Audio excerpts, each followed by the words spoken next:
Hi there. It is Sunday, and I want to talk for a minute about. Oh, shoot.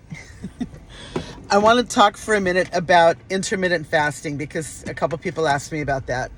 And this is why I do it and why I like it. Hang on, let me get situated here. All right.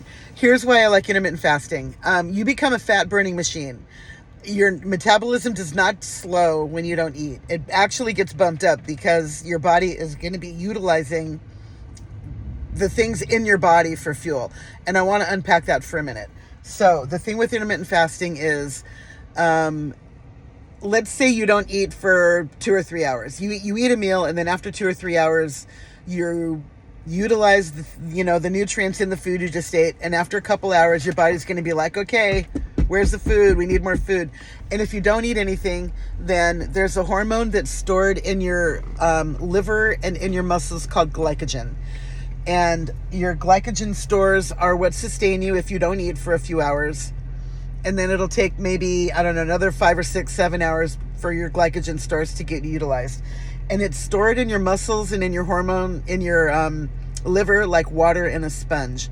So when your body utilizes glycogen, you're not losing muscle mass. And to be honest, muscle mass loss does not happen until several days without food. So that's myth number 1 that you can look up and is completely debunked. So intermittent fasting does not cause muscle mass at all. So back to glycogen. After your glycogen stores are used up, that probably takes another couple hours. So after 10 to 12, 14 hours without food, there's another thing that kicks in called autophagy. And autophagy is the magic bullet and why intermittent fasting is so effective. What happens with autophagy, and it's spelled, by the way, it's spelled AUTOPHAGY, and you can look it up. What happens with autophagy is, since your body is no longer, there's no food anymore, you still need a source of sustenance.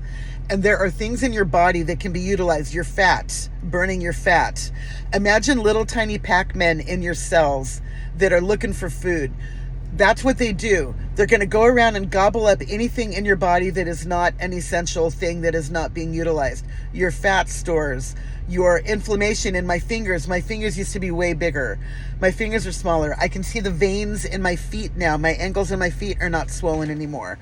You have fat cells, you've got oxidized cells, cancer cells, other things that are not being utilized and that are not essential for your body. All of that garbage gets utilized. Anything that is not essential. So you're not going to lose muscle, you're not going to lose bone, you're not going to lose organs or your brain. None of that happens with autophagy. It's just your body's natural way of cleansing itself and cleaning up all that stuff that's in there that you don't need. And another myth is that, I'm trying to get no glare on my glasses here. Another myth is that your body needs sugar and carbs in order to function, which is a complete, utter no. That's BS. You don't need sugar and carbs. What you need are protein and fats. And if you don't eat sugar and carbs, then your body will start to burn your fat for fuel in place of the sugar and the carbs. And that's why keto and low carb and paleo and carnivore are so effective, because you're not eating the carbs and sugar anymore, and your body is burning more fat because without the carbs and sugar. And if you don't have any fat on your body, it's not like your body is going to start eating itself up if you don't eat any carbs and sugar. Not at all. Not at all. And there are people that I follow on YouTube. There's 2 or 3 in particular. The first one is a woman. Her name is Dr. Mindy Pelz. Her last name is spelled P like potato, E-L-Z. And what I like about her is that a lot of things happen in women's bodies that are specific to us. And a lot of it is hormone driven and hormone based. So she'll give you the skinny with the hormone, how hormones play a factor in all of our body composition and weight loss and metabolism and everything. So follow Dr. Mindy if you want more info as a woman, and or if you're a man. Hang on. Water. So Dr. Mindy is awesome. Another person I follow, his name is Dr. Sten, S-T-E-N. Ekberg, Ekberg. And he is a former Olympic decathlete. And when he hung up his track shoes, he decided to become a doctor of holistic medicine. And what I love about Dr. Ekberg is that all of his videos start with, "Hello, health champions." Because he does all of this for wellness. It's not just weight loss, it's wellness. And the guy's got a dry erase board, and he'll be out there with his markers making little like sugar molecules and DNA swirls and helixes, and talking about how your body actually functions when you eat and when you don't eat, and what you really, really need to, be healthy and to function. And our bodies run on protein and fat. That's the bottom line. And he will lay it out chapter, line, and verse. He'll do it in a way you can understand.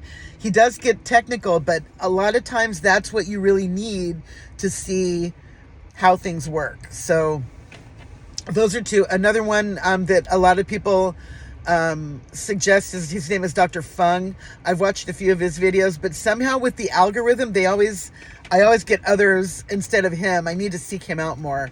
But he's another one. And there's so much information out there. And a couple of my keto channels that I watch, one is the Keto Twins. They're in Chicago. And they're just two sisters. They're twins. And they just do keto stuff. They cook, they try, and sometimes it fails, sometimes there's success. But they're funny. And I like their humor and their interplay between the two of them and how they communicate. Another really good keto channel is Keto Focus.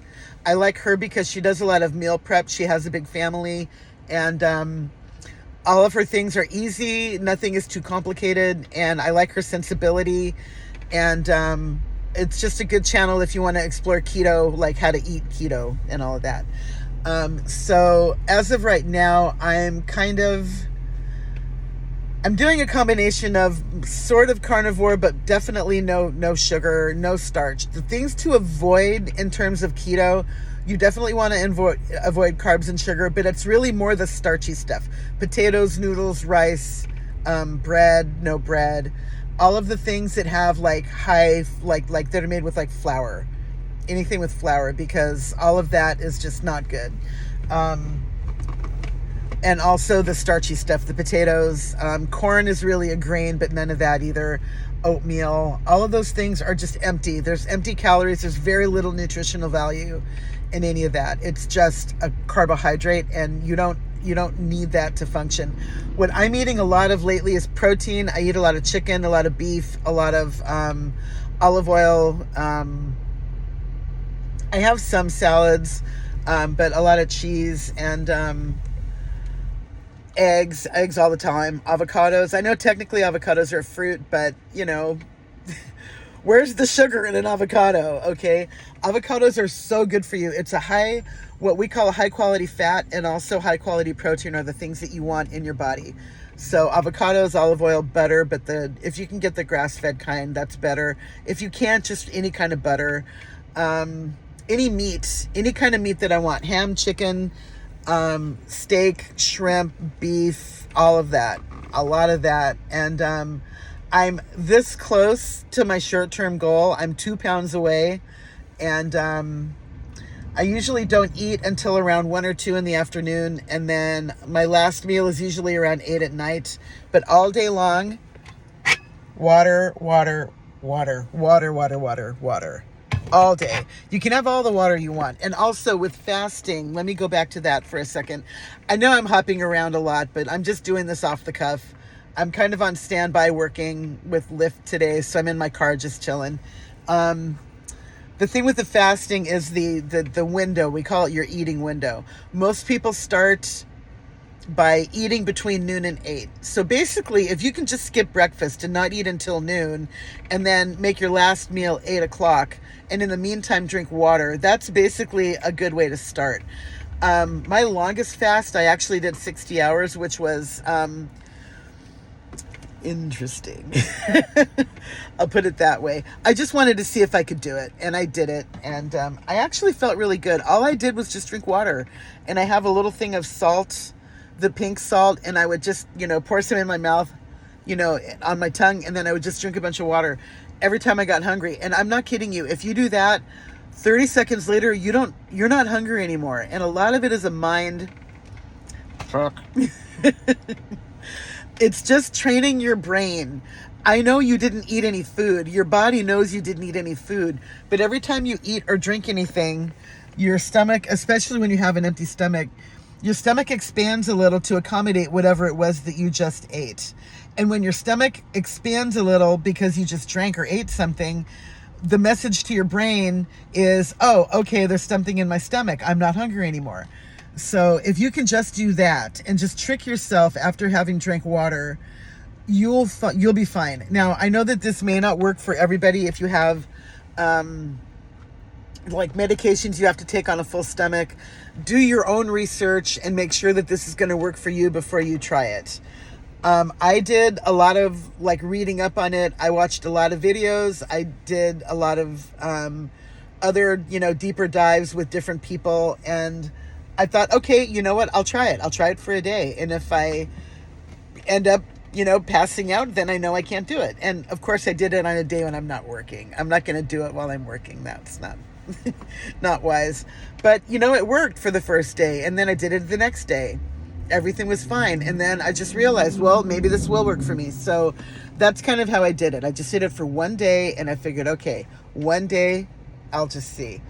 And, but it might not work for you like it worked for me. But for me, it's the only thing that really works. On top of which, if you can have all the bacon you want, all the meat you want, all of the seafood, all the steak, and I do have a salad a couple times a week. I used to eat salads all the time, but I'm trying a thing to just see what happens if I don't. And so far, so good. I feel fine. I don't feel deprived. If I want to have a salad, I'm going to have one. If I want some biscotti with my iced coffee, I'm going to have a biscotti, even though it's got sugar and flour in it. But if I only do that once or twice a week, it's fine. I'm not going to gain 10 pounds overnight because I had a biscotti. But I'm kind of bouncing around. Where was I? I was going to make a point about something a second ago. I'll remember it another time. And I think if you see me in my car, it's probably going to be me doing intermittent fasting because I'm always in my car. So I think this is it for now. At my biggest, I'm down almost 40. I'm down 45 pounds. At my biggest, I was a lot. And over the last maybe year or so, I've lost, the 45 pounds. And I'm just slightly like 2 more pounds away from my short-term goal.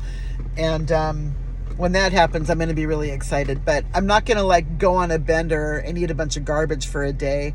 I don't think that that's good for your body. I think if you're going to do it, you can't. I appreciate a cheat day, but if you're going to do a cheat day, hang on. I have dry eye today. I put my drops in, but sometimes it takes a while for them to really work. Anyhow, a cheat day is okay, but it's almost like it's like running a marathon and then you get to a certain mile marker and then you turn around and run back a half a mile and then run that mile again or that half mile again. I don't think that's good for you. I think you should do like a small, maybe have one thing, but not an entire day. An entire day of cheating is not going to help you. So anyway, that's it for now. I'm going to turn my phone back on and get back to work, but that's my initial overview of intermittent fasting. And if you want more info, if you want me to talk about it again, I will. And I'm going to put down in the description or in my comments about Dr. Mindy and Dr. Sten Ekberg. I'm going to put their channels here too, and Keto Focus and the Keto Twins. Anyway, that's it for now. Have an awesome day. It's Saturday. Go out and have some fun. Mwah. Bye.